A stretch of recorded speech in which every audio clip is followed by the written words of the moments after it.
Mesdames, Messieurs, bonsoir. Très heureux de vous retrouver, très nombreux dans ce numéro de votre émission Idées. Aujourd'hui, en compagnie de Elmas Gorson, nous allons parler du thème à plusieurs interprétations, à savoir le destin. Gorson, bonsoir. Bonsoir, chers amis. Bonsoir à nos téléspectatrices et téléspectateurs. Pour certains, le destin sera l'œuvre divine et en ce moment, l'être humain sera à l'image d'un produit pharmaceutique puisque son utilisation est contenue dans une notice et que son utilisation est connue avant même sa mise en pharmacie. Pour d'autres, c'est l'homme qui est responsable de son destin. Et si on prend par exemple la philosophie sartrienne, l'existence même précède l'essence. Il faut que vous viviez, vous terminez vos jours sur terre pour qu'on puisse faire le bilan de ce que vous êtes venu faire. Pour d'autres encore, il y a des faiseurs du destin et des destructeurs du destin. Aujourd'hui, nous sommes avec le responsable du développement personnel, Elmas Gorson. Vous avez un enseignement, certainement par rapport à ce que c'est que le destin. Le peuple togolais en a besoin. Chers téléspectateurs, nos fidèles téléspectateurs en ont besoin. Qu'est-ce que le destin selon un spécialiste du développement personnel que vous êtes? La question, elle est simplement posée, mais au fond, c'est une question extrêmement sensible. Beaucoup de destins se jouent, puisqu'il suffit simplement que nous approchions le contexte ou l'élément destin de la mauvaise manière pour que des destins soient fracassés. Puisque vous savez, l'être humain ne peut pas agir au-delà de ce qu'il connaît. Il n'agit que proportionnellement à la connaissance qu'il a. S'il a moins de connaissances, il agira d'une certaine manière. S'il a plus de connaissances, il agira d'une autre manière. C'est pour cette raison que on nous a cité dans la Bible une phrase légendaire: « Mon peuple périt faute de connaissances ». Donc la plus grande richesse aujourd'hui que nous avons à offrir au peuple togolais et aux autres peuples qui nous écoutent en ce moment, c'est justement la meilleure compréhension ou la compréhension la plus élevée en termes de connaissances qui puissent leur apporter une possibilité ou des possibilités d'action, de libre action dans le cours de leur vie.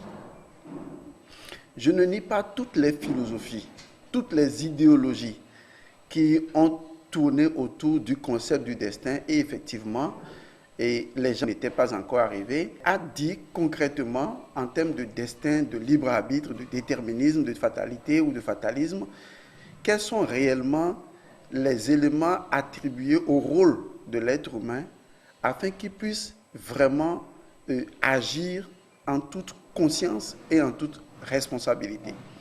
En fait, le destin n'est pas un ensemble d'événements parrainés, déterminés ou prédéterminés par une force suprême, événements sur lesquels on n'a absolument aucune volonté. Le destin n'est pas non plus une nature qui nous oblige à des actions précises. Le destin, dans la compréhension et développement personnel, c'est juste tout simplement une possibilité quantique.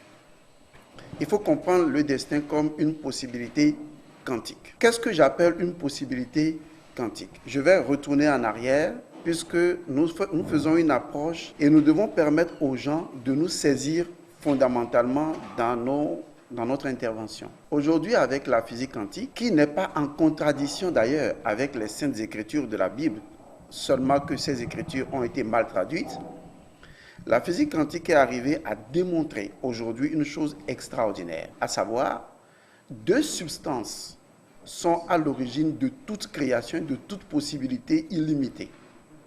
La première substance, c'est l'esprit, et la deuxième substance, c'est la matière.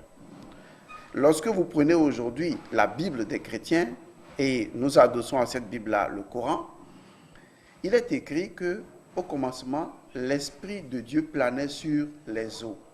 Nous retrouvons deux identités.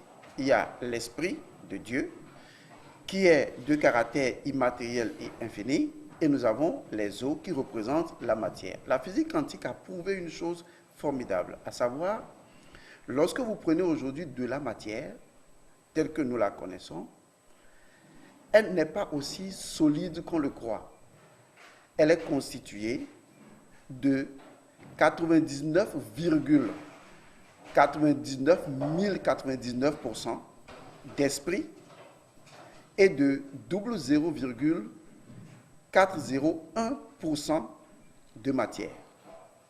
De façon plus simple, on peut dire que, pour une compréhension basique, que quand on prend de la matière, elle est constituée à 99%, n'est-ce pas, d'esprit, et de 1%, si vous voulez, de matière.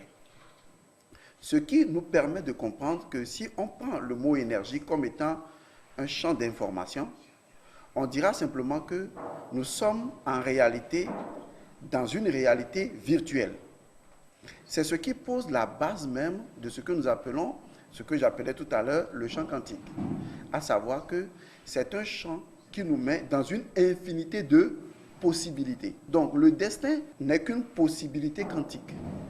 C'est-à-dire que le destin est ce que nous avons aujourd'hui.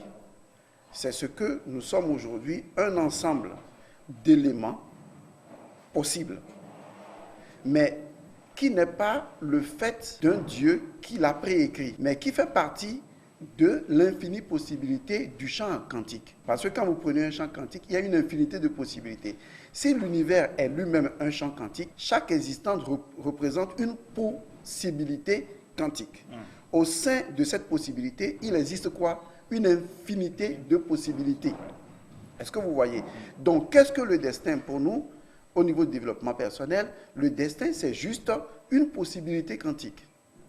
Et cette possibilité est normale du fait que dans un champ de possibilités quantiques, il y a une infinité de possibilités et chaque possibilité est un point de départ. Et ce point de départ est ce qu'on peut appeler le destin. Et donc le destin est ce point de départ de là où vous êtes maintenant. Parce que vous ne pouvez pas partir sur du rien. Vous devez partir sur du quelque chose. Ce quelque chose à partir duquel vous devez partir. Ce quelque chose n'est ni positive ni négative. C'est juste une possibilité. Selon votre enseignement, vous n'acceptez pas qu'on puisse dire que tout ce que l'être humain va accomplir sur cette terre est déjà prédestiné, est déjà pré-prescrit quelque part. Tout ce que l'être humain va accomplir existe déjà dans un champ de possibilités illimité. Oui. Et non écrit de façon linéaire dans un champ unique. En réalité, toutes les philosophies se rejoignent d'une certaine manière. Le destin de Is n'existe pas, il n'est pas écrit. Enfin, je vais faire une différence d'ailleurs, parce qu'il faut qu'on précise les terminologies afin que les gens nous suivent très bien. Vous me permettrez de faire un petit feedback en tant qu'enseignant pour pouvoir clarifier certaines choses. Il y a trois notions que nous devons vraiment distinguer. La première notion, c'est le destin. Deuxième notion, c'est la destinée. D'habitude, les gens confondent les deux. Et troisième notion pour nous, c'est ce que nous appelons la destination, qui s'accouple à la prédestination. Pour nous, le destin, c'est juste ce point de départ que j'ai appelé tantôt une possibilité quantique. Au sein de cette possibilité, il existe une infinité de possibilités. Qu'est-ce qui justifie l'existence de cette possibilité quantique? C'est le fait que notre existence elle-même, prise de façon globale, est un champ quantique. Au sein de ce champ, une diversité illimitée de possibilités. M. Condor est différent de M. Godson. M. Godson est différent du caméraman, qui est différent de... Nous sommes chacun uniques. Donc, nous sommes chacun une possibilité au sein d'une infinité de possibilités dans ce champ quantique. Est-ce qu'on est d'accord? Exact. Ce qui veut dire que déjà moi, distinct de vous, je suis un destin, c'est-à-dire une possibilité. C'est tout simplement ce que ça veut dire. Maintenant, au sein de cette possibilité que je suis, j'ai également une infinité de possibilités. Cette possibilité quantique de départ, de constat de départ, c'est ce que j'appelle le destin. Maintenant, la destinée, c'est quoi? La destinée fait intervenir une chose essentielle, la volonté. Pendant que le destin semble être un élément passif. Vous voyez, aujourd'hui, je suis né d'un père et d'une mère. Je ne peux pas les nier. J'ai un physique, je ne peux pas le nier. Je peux dire que, bon, peut-être telle personne est handicapée, telle personne est aveugle, telle personne est ceci, telle personne est ça. Telle personne est de taille courte, telle personne est de taille élancée, telle personne est née dans un environnement, telle personne a telle maladie. Ça constitue ce que j'appelle ce destin-là, qui est en fait juste un champ de possibilités. Est-ce que vous voyez? C'est quelque chose qu'on ne peut pas changer. On ne peut pas changer ça, ce n'est pas possible. Mais néanmoins, on peut modifier. Il faut faire la différence entre les deux. Changer une chose, c'est la remplacer. On ne peut pas la remplacer puisqu'il faut partir de quelque chose. Mais on peut néanmoins modifier cette chose. La modification que nous apportons dans cette possibilité de base qu'on appelle la possibilité quantique, que moi j'appelle le destin, cette modification qu'on y apporte est ce qu'on appelle la destinée. Ce qui veut dire que avec ma volonté et mon libre arbitre, avec ma conscience et mes nouvelles connaissances, je peux modifier, je peux apporter des détours, des contours à ce point de départ et l'inclure dans d'autres champs de possibilités. Maintenant, je ne peux pas le faire tant que je ne me suis pas prédéfini une destination. Vous allez voir qu'en réalité, dans un champ de possibilités illimité, la destination est prédestinée, elle est connue d'avance. Quand je dis elle est connue d'avance, elle n'est pas connue d'avance en termes de richesse, en termes de biens matériels ou en termes de... Vous verrez qu'en réalité, dans un champ de possibilités illimité où nous avons une conscience dynamique, donc une conscience en évolution, il n'y a rien à faire. La finalité est que cette conscience-là atteindra sa propre perfection de façon illimitée. Du coup, la prédestination de l'être humain est qu'aujourd'hui, l'être humain atteindra une gloire, une dimension infinie qui est en réalité son champ de destination finale. Donc, c'est l'illimité et l'infini qui constituent sa destination ou sa prédestination. Et chaque fois, quand vous écoutez les uns les autres définir ou interpréter le destin autrement, qu'est-ce que ça vous amène à l'esprit? Disons que votre interprétation du destin est déjà une modification que vous apportez à ce champ de possibilités. Donc, si vous partez du principe que le destin est déjà écrit par Dieu, selon vous, cela veut dire que vous avez affaire à un Dieu capricieux, c'est-à-dire un Dieu dont vous ne connaissez pas réellement la volonté. Du coup, n'importe quoi vous arrive, vous direz que c'est la volonté de Dieu. Et cela va complètement émousser votre capacité à vous prendre en charge, à vous auto-déterminer et à apporter des modifications en acquérant plus de connaissances dans ce champ de départ. Ce qui en réalité est un handicap. Parce que le même Dieu qui aurait, je dis bien qui aurait écrit déjà votre destin, l'aurait écrit pour quelle raison? Lorsque vous demandez, on vous dira non, c'est lui qui a choisi que tu sois pauvre, c'est lui qui a choisi que tu sois riche. Mais pour quelle raison? Donc on bute automatiquement à cela. Et la réponse ne viendra pas. La seule réponse que vous aurez, c'est que les chemins de Dieu sont insondables. Et ça, c'est une réponse obscure. Et nous ne pouvons pas vivre aujourd'hui dans une réponse obscure. Si nous partons du principe que Dieu est justice, je suis d'accord, est justice divine, ça veut dire miséricorde, et que Dieu est équitabilité, partage, que Dieu est amour, il est incompréhensible qu'il te donne un destin misérable et qu'il me donne à moi un destin bienheureux. Cela veut dire qu'il faut trouver la compréhension ailleurs ou l'interprétation ailleurs.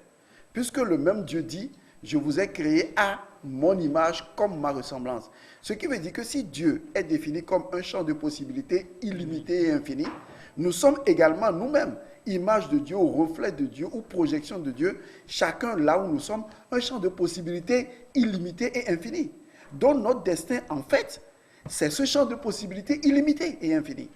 Les actions que nous faisons, les choses que nous y apportons, les décisions que nous prenons ne dépendent plus de Dieu. Parce que lui, là, on fait un champ de possibilités, mais les décisions que nous prenons dépendent inexorablement de nous. Et si nous ne prenons pas les décisions, si nous ne comprenons pas en termes de connaissances que c'est nous qui devons nous approprier ce champ de possibilités illimité et en apporter les modifications, nous serons piégés nous-mêmes par notre manque de connaissances.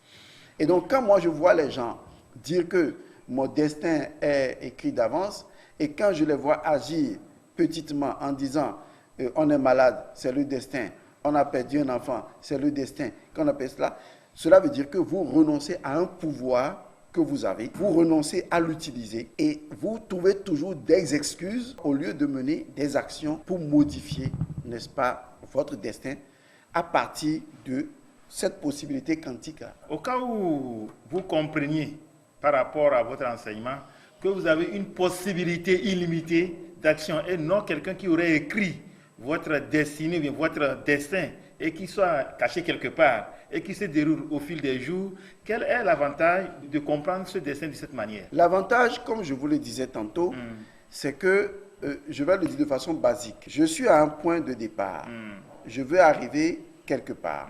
Il y a plusieurs chemins. Maintenant, il me convient à moi de prendre le chemin qui m'arrange. Mais il y a des chemins très longs, il y a des chemins courts, il y a des chemins propres, il y a des chemins impropres. Mais il y a également des chemins dans lesquels je réalise mon plein potentiel. C'est ce qu'on appelle le chemin de l'accomplissement de soi. Et donc, lorsque quelqu'un comprend que Dieu est celui qui offre le champ de possibilités, il faut que les gens me comprennent bien. C'est pourquoi je dis que chez nous, les idéologies, les philosophies ne se contredisent pas. Dieu est l'offreur de ce champ de possibilités. On est d'accord. Puisque la loi dit, je répète, je vous ai mis comme mon image, ma ressemblance. L'homme aujourd'hui ne sait plus approprier ce champ de possibilités. Qu'est-ce qu'il a fait?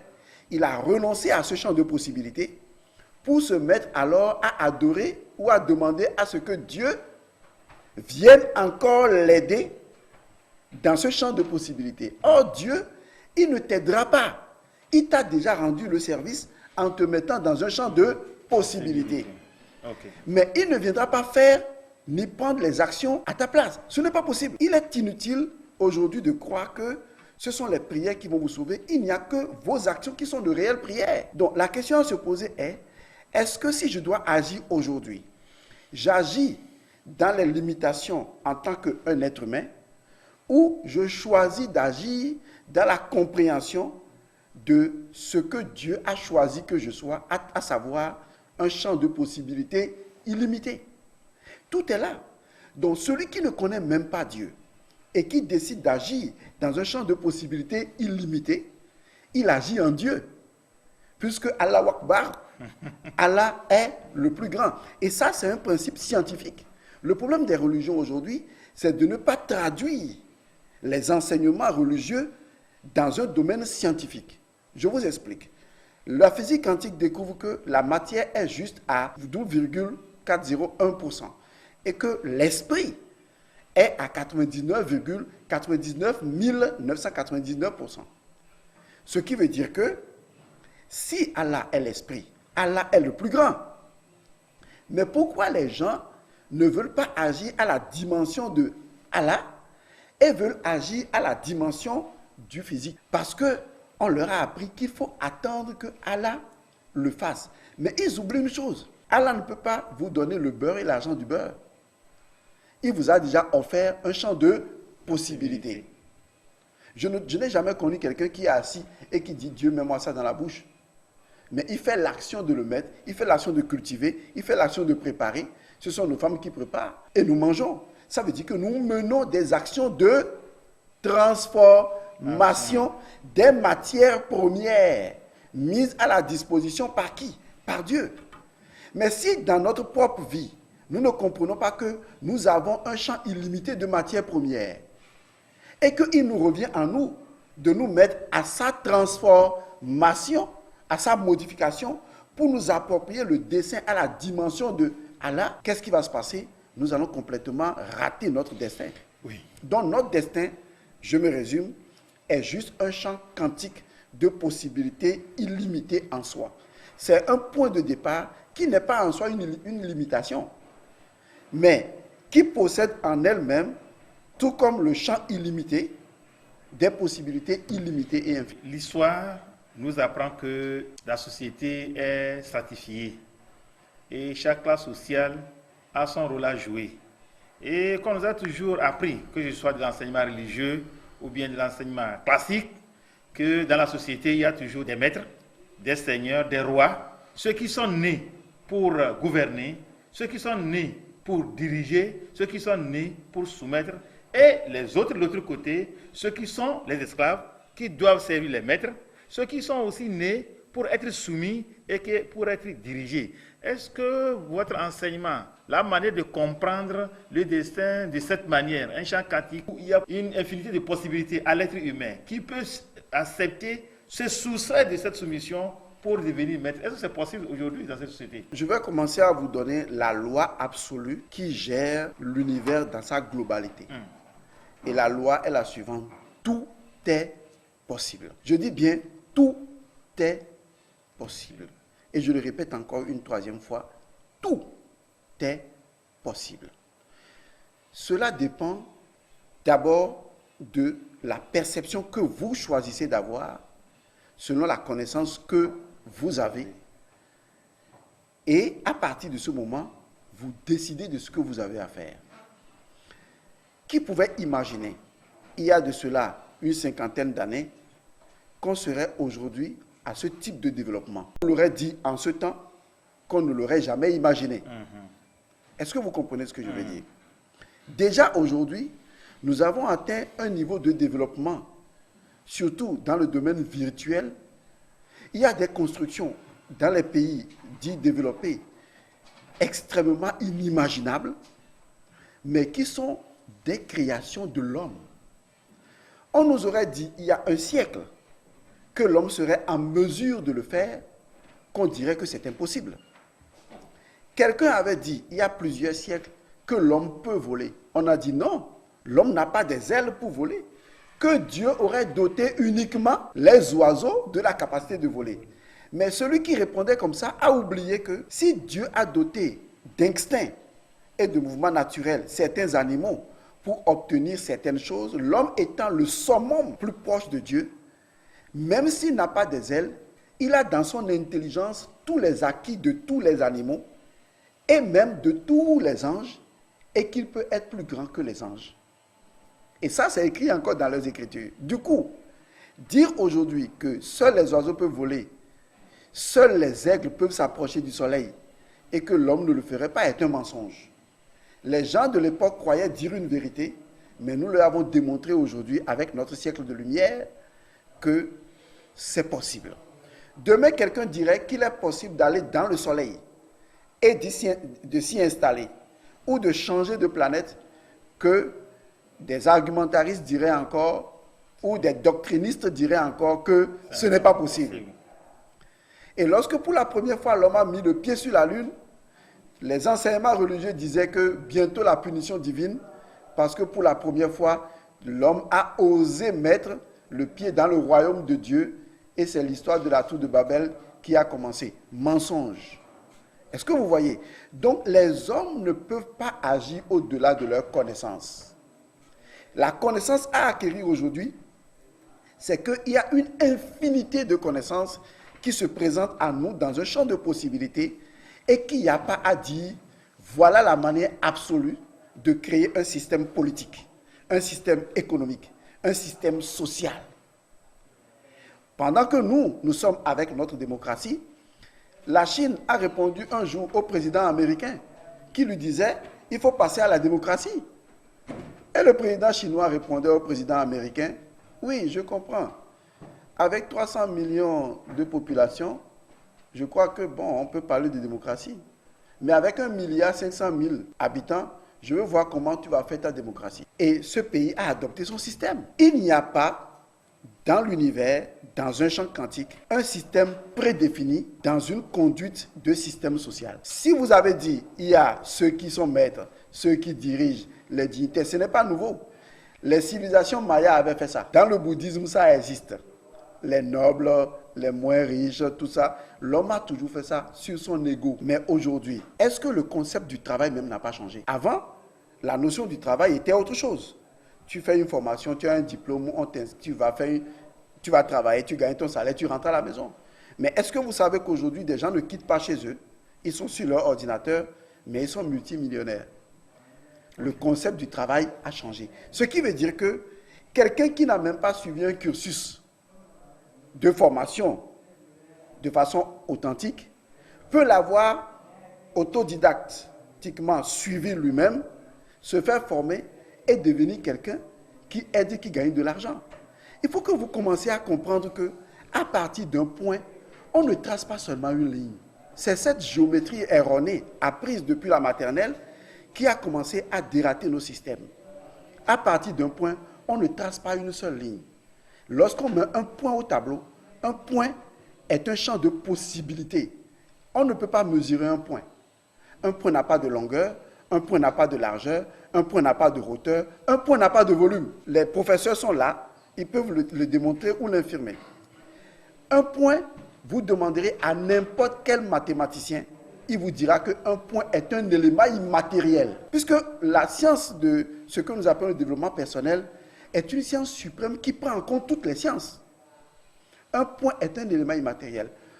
Combien de traits, combien de lignes on peut avoir à partir d'un point? Une infinité de lignes. Alors, si je suis un point de départ, combien de directions possibles j'ai? J'ai une infinité de directions.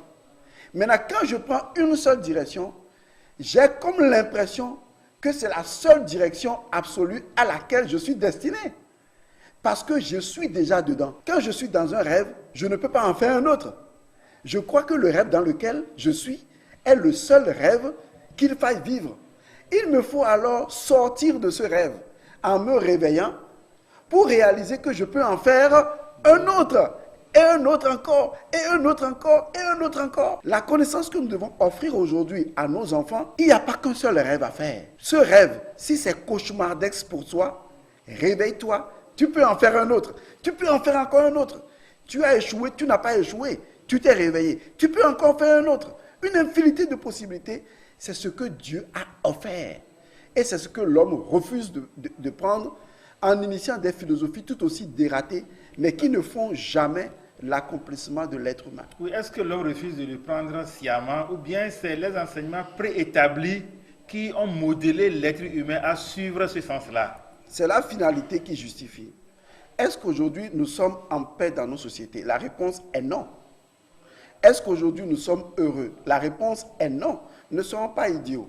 Lorsque je prends une direction et que ça ne va pas, que je laisse mon orgueil, mon arrogance et que je reconnaisse en toute humilité que ce chemin n'en vaut pas la peine, c'est ça ce qui manque aujourd'hui à des leaders politiques, à des leaders religieux, à des leaders tout court. Parce que chacun s'est accroché à son idéologie religieuse, chacun s'est accroché à son idéologie politique, et il n'y a que ces deux systèmes qui détruisent le monde. Vous trouverez partout, c'est parce qu'il n'y a pas de réelle remise en cause au niveau de ces systèmes bâtis sur l'orgueil humain et sur l'ego humain, qui est la véritable tour de Babel. C'est ça qui fait que les êtres humains ne peuvent pas prospérer dans des sociétés où on peut parler aujourd'hui de communautés qui, en réalité, même à la base, n'existent pas. Prends simplement l'éducation. C'est une honte humanitaire aujourd'hui de constater qu'il n'existe même pas d'éducation. Mais on fait quoi? On ne fait rien. Chacun se contente de vivre sa vie. C'est comme, je vais te résumer comment l'homme vit aujourd'hui. Ça répond à une formule simple, inventée par l'homme. Sauve qui peut. La seule formule de vie aujourd'hui que les hommes vivent, c'est sauve qui peut. Donc chacun se dit que je me sauve, que je me sauve, que je me sauve, que je sauve ma famille. Et puis c'est tout. Mais ce qu'ils ont oublié, c'est que votre action n'est pas anodine. C'est une action qui est interconnectée à toutes les actions. Ce qui veut dire que l'homme n'a même pas encore conscience que ce qu'il fait chez lui à la maison a une incidence sur toute la planète. Mais tant qu'il n'aura pas conscience de ça, il commencera à jeter des ordures dans la rue, il commencera à avoir de mauvais comportements, et ça, c'est la mauvaise éducation qui donne ça. Je le disais tantôt que pour certains, Dieu aurait prescrit à un être humain son destin, sa destinée, ou encore sa destination. Aujourd'hui, cet enseignement que vous êtes en train de donner va carrément à l'encontre de cette manière de penser. Or, dans les églises, dans les mosquées, c'est ce qui est toujours enseigné, que l'être humain doit suivre et doit croire à son destin tel que établi par Dieu. Et quand vous voulez changer de vision, comme vous êtes en train de le dire, c'est comme si vous voulez vous rebeller contre la prescription divine. Je certifie, pour le peu de connaissances que j'ai, que toutes les religions, au fond, je dis bien, au fond, disent la même chose. Les religions nous apportent quoi concrètement? Allons de façon terre à terre. Les religions nous apportent une chose essentielle, la compréhension, la connaissance de quoi? Des valeurs. L'amour n'est pas une valeur musulmane, mais on peut l'apprendre dans la religion musulmane. La compassion n'est pas chrétienne, mais on peut l'apprendre dans la religion chrétienne. Tout comme la compassion et l'amour, on peut l'apprendre en dehors d'une religion. Dieu, c'est la synthèse de toutes les valeurs universelles. Lorsque je parle d'amour, je parle de Dieu. Lorsque je parle de miséricorde dans la religion musulmane, je parle de Dieu. Donc toutes les valeurs sont la synthèse de Dieu. L'erreur des religions, c'est que chaque religion veut s'approprier Dieu, en se disant que Dieu est sa chose et qu'elle est la meilleure compréhension de Dieu que l'autre. C'est déjà ça l'orgueil, c'est déjà ça la vanité. Parce que il est aberrant de constater que des gens limités puissent prétendre comprendre une réalité illimitée. À eux tout seuls. C'est de l'arrogance humaine, c'est de la vanité humaine, c'est de l'orgueil humain. Et ça, c'est le plus grave de tous les péchés. L'humilité, c'est de reconnaître que j'ai pu approcher un peu du soleil divin et j'en ai extrait une petite parcelle de compréhension. Et je comprends que l'autre aussi l'a approché d'une certaine manière et a pu tirer une petite parcelle de compréhension. Toutes ces compréhensions, on doit les mettre ensemble. C'est ça la tolérance religieuse. Parce que je comprends de par mon caractère limité que je ne peux pas absorber le Wakbar de Allah. De la même manière, j'accepte que Dieu me dépasse tellement que je dois pouvoir l'accepter dans l'autre, à qui il a donné une petite partie de lui, pour que je puisse le comprendre ailleurs. Avoir une autre vision est une aberration. Et je n'accuse pas les leaders religieux, j'accuse les populations qui, en fait, ne sont qu'à la recherche de ce que je pourrais appeler de quelqu'un qui leur dit quoi faire et non s'éveiller eux-mêmes à ce qui est bien pour eux. C'est le danger, ça. Donc, pour revenir à notre échange, ce que nous disons n'est aucunement en contradiction avec aucune vérité religieuse. Je pose le postulat de base que Dieu, aucun d'entre nous, ne peut prétendre le cerner dans son caractère inaccessible et illimité. Donc je le pose en postulat comme ce que j'appelle le champ de possibilités illimité. Dans ce champ de possibilités illimité, il y a une possibilité illimitée de destin. Et donc moi qui suis ce que lui-même a appelé une image, étant un champ de possibilités, il me dit, dans ce champ-là, j'ai une infinité de possibilités. Mais ce n'est pas à lui de cultiver mon champ, c'est à moi de cultiver mon champ et de m'approcher de lui, dans ses caractères illimités. C'est ce qu'offre aujourd'hui le développement personnel qui vient mettre en application les principes universels pour libérer le potentiel illimité de l'homme afin qu'il atteigne des hauteurs insoupçonnées. Bon, oui, par rapport à tout ce que vous avez dit, c'est très clair et on comprend que l'être humain a une possibilité illimitée de destin qui peut se choisir. Bon, par rapport à ça, par rapport à nos éducations que nous avons dans les églises, dans les mosquées, à l'école classique, et qui ne donnent pas la place au développement personnel, où est-ce que l'être humain peut aller chercher cette connaissance pour pouvoir se libérer de cette emprise? Je vais vous donner un exemple simple, ok? Parce que nous parlons franc, nous parlons pour aider les populations. Nous parlons pas pour discréditer ou incriminer, mais pour aider, en fait. Parce que même ces gens qui sont souvent des leaders ont besoin, n'est-ce pas, de certaines remises en cause de leur propre vérité fondamentale. Je vous conte une petite histoire. Ne la prenez pas mal, c'est une histoire qui m'est arrivée. Intéressante d'ailleurs. J'étais chez moi un jour et je reçois des gens, je ne vais pas nommer, qui disent apporter la bonne nouvelle. Vous comprenez déjà ce que je veux dire. Avec Bible en main, je ne vais pas les stigmatiser. Apporter la bonne nouvelle. Quand ils sont arrivés et ils ont voulu commencer, je leur ai dit non, arrêtez. On dit non, c'est pour pouvoir vous sauver, tout ça. J'ai dit non, arrêtez. Là où vous me voyez, j'ai fait déjà un choix. Vous voulez connaître mon choix? Ils ont dit oui. Je dis, j'ai fait le choix moi-même d'aller en enfer.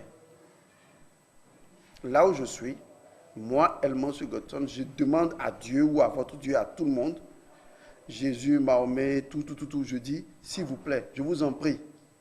Moi-même là, je choisis d'aller en enfer. Donc ne vous gênez même pas. Continuez votre route pour ceux qui cherchent le paradis.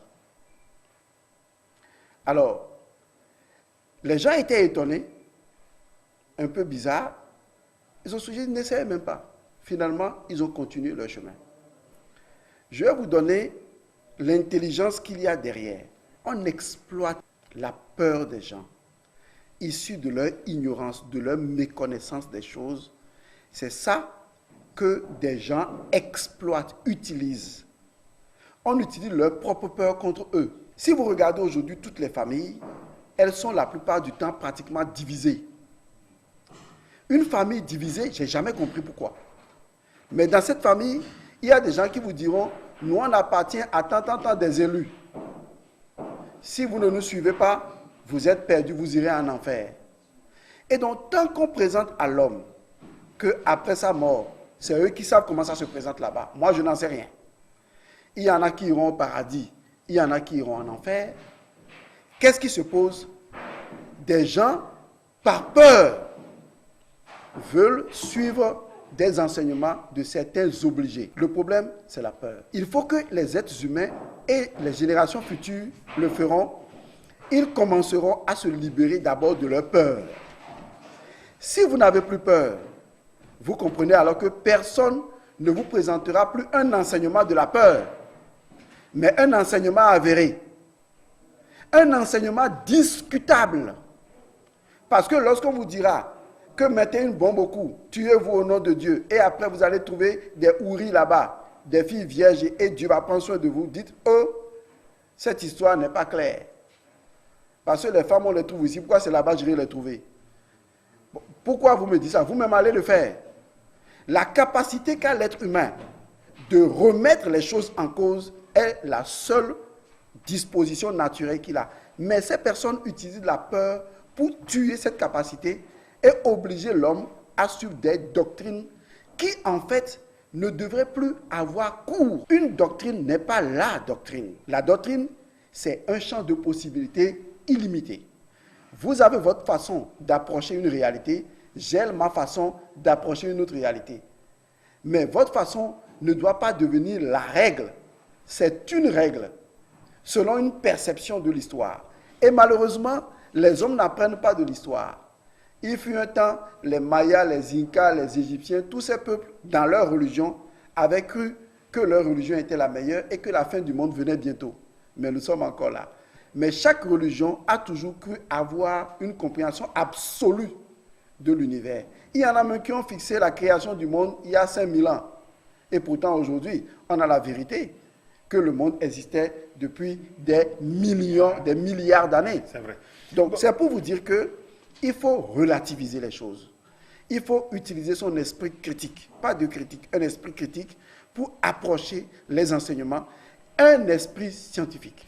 Oui, un esprit scientifique, comme je l'ai dit tantôt, vous qui êtes les développeurs de potentialité, Vous assistez, je ne sais pas, c'est impuissant devant tout cet enseignement qui est donné au peuple et que vous voyez. Là, c'est une accusation. Non, c'est pas une accusation. Puisque, là, en réalité, on ne vous indirecte. sent pas du côté des peuples et vous le laissez absorber toujours cette tonne d'enseignement et que la perdition continue. Les gens sont encore plongés dans cette ignorance, dans cette peur, incapables de dire ceci ou cela. Il faut dire que c'est le peuple qui a renoncé à la connaissance. Ce n'est pas la connaissance qui s'est cachée du peuple. Aujourd'hui, la connaissance là, elle est même disponible. Avec la toile qui est l'Internet que nous avons, les gens peuvent rechercher des informations, des connaissances. Mais pourquoi ils ne le font pas? Ils ne le font pas parce qu'ils n'ont pas fait ce choix. Dans leurs possibilités quantiques, ils ont choisi leur vie. Il y a de cela près de 9 ans que l'émission Idée existait, plus de 9 ans, j'avais l'habitude de dire quelque chose qui, en réalité, après 9 ans, n'a pratiquement pas changé. J'ai dit, et j'ai répété chaque fois, pourquoi les Togolais ont toujours la mentalité de « Manotonye Viadi », c'est-à-dire que je reste juste sur le peu que j'ai. On voit les choses petites. On veut faire les choses petites. Est-ce que vous voyez? Cela veut dire que nous avons, il y a quand même 9 ans, offert la possibilité aux gens d'aller vers une connaissance qui leur permette d'approcher d'autres dimensions de leur propre nature. Mais ils n'ont pas voulu. Par la peur, ou peut-être par les préjugés, ou peut-être encore par ce qu'on leur a déjà enseigné qui était devenu une doctrine, ils ont pris ça comme vérité, mais on n'y peut rien. Donc la connaissance, elle est disponible. C'est aux autres de décider de l'approcher ou de ne pas l'approcher. Mais ce n'est pas à nous de leur creuser un trou dans la tête, de mettre les papyrus et de taper en disant « acceptez, acceptez, acceptez ». Merci pour cette Même cette émission est déjà une ouverture vers cette connaissance. J'espère que ça aide les gens. J'espère que beaucoup comprennent. Pour ce que nous savons, beaucoup de gens quand même nous approchent pour dire « on a compris ceci, éclairez-nous encore ». Ça a apporté beaucoup. Nous espérons que ça apporte encore énormément. Surtout cet élément du destin, il est capital.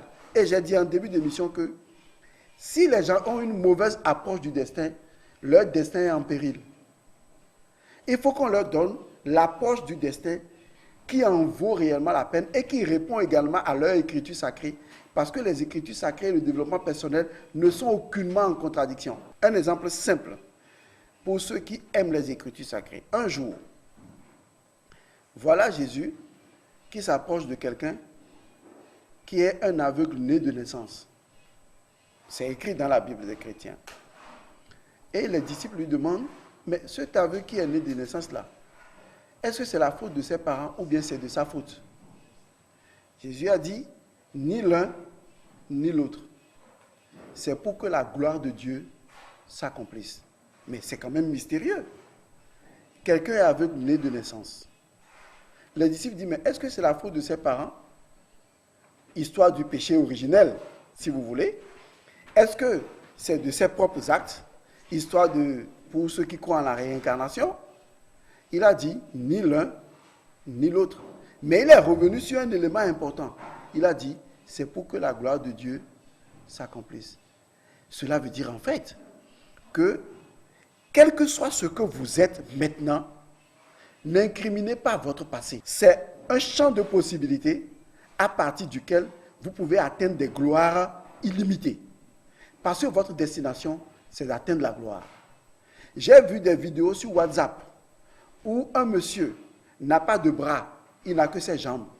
C'est avec ses jambes, il coud. C'est avec ses jambes, il prépare. C'est avec ses jambes, il mange. J'ai vu des personnes aveugles qui ne voient pas, mais qui sont capables de jouer du piano à tout un public et d'applaudir.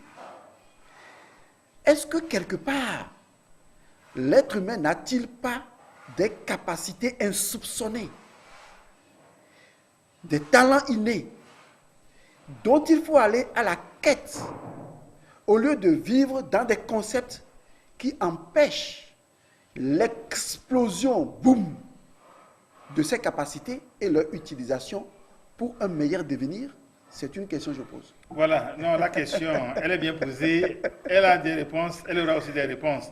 Maintenant, je crois qu'on a beaucoup parlé de ce destin. On va aller sur un autre plan. Est-ce qu'il peut y avoir des faiseurs de destin et des destructeurs de destin? Parfaitement. C'est la preuve d'ailleurs que ce n'est pas Dieu qui a créé un destin fixe à quelqu'un. Parce que si j'accepte que Dieu a créé un destin pour moi et que Dieu est le plus grand, il est le plus puissant, patati patata, nanana, nanana, un sorcier ne peut pas venir détruire mon destin. On est d'accord. Si un sorcier peut venir détruire mon destin et que je dois utiliser encore des prières pour préserver mon destin, alors est-ce que c'est Dieu qui a écrit? Parce que ce que Dieu a écrit, je ne vois pas un sorcier ni quelqu'un d'autre être en mesure de le détruire. Ce qui veut dire en fait que mon destin est une possibilité, c'est un champ de possibilités dans lequel les gens peuvent venir foutre la merde ou ne pas foutre la merde. Est-ce que vous voyez? Vous rencontrez des voyous, des imbéciles. Ils peuvent vous induire sur de mauvais chemins. Comme il y en a qui peuvent vous accompagner sur des bons chemins. Alors finalement, où est le destin que Dieu vous a écrit dans tout ça? Si Dieu vous a écrit un destin, vous pourriez même les bras croisés ne rien faire et pourtant aboutir à ce destin. Alors ok, croisez-vous les bras et ne faites rien. Vous allez mourir de faim. Cela veut dire que l'être humain demeure l'artisan. Et le Togo l'a dit, dans l'hymne national, nous sommes l'artisan de notre destin. Toi, artisan de ton destin, nous sommes l'artisan de notre destin. Pourquoi nous oublions ces valeurs suprêmes? Pourquoi nous ne l'enseignons pas en développement personnel? L'hymne national, même chaque portion de l'hymne national doit être enseignée en développement personnel comme de l'éducation. Moi, j'appelle ça, la nouvelle éducation, je l'appelle une éducation quantique. C'est-à-dire une éducation de champ de possibilités illimité. Enseigner ça à l'école à un enfant, depuis la maternelle jusqu'à l'université, il va devenir un génie. Ils vont nous créer des choses incroyables. Qu'est-ce qui crée aujourd'hui le chômage? Qu'est-ce qui crée la pauvreté? Ce n'est pas le gouvernement. C'est l'absence de génie. C'est l'absence de créativité. Et qui apporte cette créativité? C'est le peuple. Un gouvernement ne peut pas gérer plus que le peuple n'apporte. Donc du coup, que les gens arrêtent de faire de l'amalgame en espérant que dans un pays lambda, un gouvernement peut apporter le bonheur. Aucun gouvernement n'apporte un bonheur. C'est au peuple lui-même d'élever son champ de conscience, de compréhension et de connaissance pour pouvoir accéder à des créativités qui lui permettent de recréer son environnement et son bonheur. Le destin n'est pas prédit d'avance, il n'est pas créé d'avance. Et même si quelqu'un vous fait une prédiction, vous pouvez la modifier. Tout dépend de vous. Malheureusement, il y a des gens à qui, quand on fait une prédiction, ils tombent droit dans la prédiction parce qu'ils y croient tellement que ça finit par leur arriver. Ils disent non, c'est prédit. Ah non, on peut modifier les choses. C'est le peuple qui a son destin à main. Mais il a aussi besoin quand même d'un enseignement.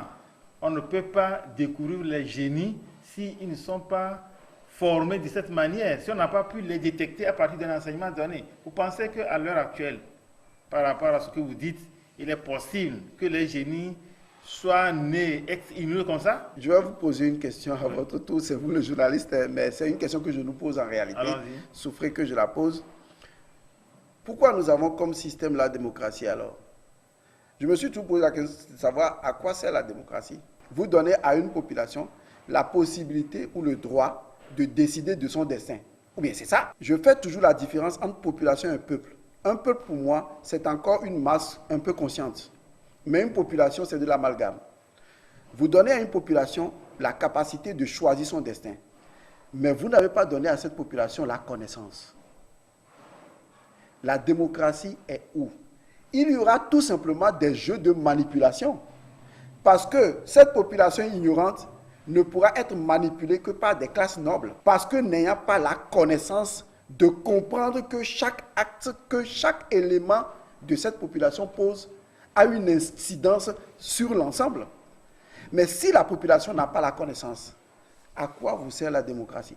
Je dis ça simplement parce que je ne remets pas en cause le système démocratique, mais je remets en cause ce qui devait être le sous-bassement réel du système démocratique, c'est la connaissance. Pour que la population devienne un peuple qui se choisit d'être une nation avec une vision consciente, qui sait ce qu'il veut en tant que peuple, qui sait où il va et qui oriente ses dirigeants dans le champ de possibilités que le peuple choisit d'accomplir maintenant. Et ça, c'est la vraie révolution. Ce n'est pas les armes qui font une révolution, c'est l'idéologie, c'est la connaissance, c'est le changement de perspective. Et ça, c'est ce que je vous apporte. Voilà, je crois que ça m'est pratiquement fait aussi à notre émission qui a pour thème le destin. Et vous avez un dernier mot avant qu'on nous remette l'antenne à la régie pour la suite. Comprenez que aujourd'hui, le monde change. Et quand le monde change, le monde va de transformation en transformation. Il faut épouser le monde, il faut épouser le dynamisme du monde aujourd'hui. Et il faut se poser la question de savoir, est-ce que ce que je prétends avoir comme acquis peut aujourd'hui me permettre d'atteindre le bonheur? Si ce n'est pas le cas, Dieu ne vous en voudra aucunement de choisir de remettre en cause les vieilles idées pour en épouser de nouvelles qui vous permettent de vivre bien heureux en vous-même. Car le bonheur que vous retrouverez en vous, c'est également Dieu. L'amour qui est en vous, c'est également Dieu. La paix qui est en vous, c'est également Dieu. Si ces choses ne sont pas, alors changez de perspective. Et vous verrez qu'il ne tient qu'à vous, avec vos mains que Dieu vous a données, de transformer votre vie telle que vous le souhaitez. Et vous pouvez y arriver, je vous le garantis. Chers téléspectateurs, nous sommes ainsi arrivés à la fin de ce numéro de votre émission Idées. Aujourd'hui, nous avons parlé du destin. Mis à part les différentes conceptions que nous avons du destin, une seule qui a fait l'objet de notre discussion ici est que l'être humain est l'artisan de son propre destin. Il est l'artisan de son propre bonheur. Ainsi pour un peuple. Le peuple aussi est le seul artisan de son bonheur et que personne d'autre n'est prêt à prescrire votre bonheur quelque part sur une notice qu'il faut dérouler et découvrir. Et personne ne viendra faire votre bonheur à votre place. Même Dieu, pour faire votre bonheur, a besoin de vous-même. Dieu ne peut pas faire votre bonheur en votre absence. Voilà, nous nous arrêtons ici. Nous vous disons merci pour votre fidélité à cette émission Idées. Soyez au rendez-vous la semaine prochaine. Je serai certainement avec Elmasio Gorson, n'est-ce pas Gorson? Bien sûr, parfaitement. Chers techniciens, merci pour votre savoir-faire, ce savoir-faire qui permet aux téléspectateurs de nous suivre. Et nous allons nous dire, en attendant la semaine prochaine, au revoir.